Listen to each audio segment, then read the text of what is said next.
ఈ మా కార్యక్రమం జిల్లా కలెక్టర్ గారి ఆదేశానుసారం జిల్లా సమాచార పౌర సంబంధాల శాఖ ఆధ్వర్యంలో తెలంగాణ సాంస్కృతిక సారథి మేరు రవీంద్ర గౌడ్ కళాభవనంలోని గ్రామ గ్రామాల పల్లె విస్తృత ప్రచారం నిర్వహిస్తున్నాం. దాంట్లో భాగంగా మన గ్రామానికి రావడం జరిగింది. వచ్చిన వెంటనే ఇంత పెద్ద సంఖ్యలో హాజరైనటువంటి ప్రజానికానికి కళాభినందనాలు తెలియజేస్తూ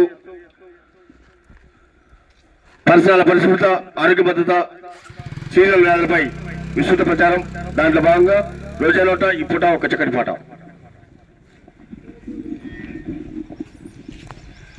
తడి చెత్త పొడి చెత్త వేరుగా వెయ్యాలి మనమంతా. తడి చెత్త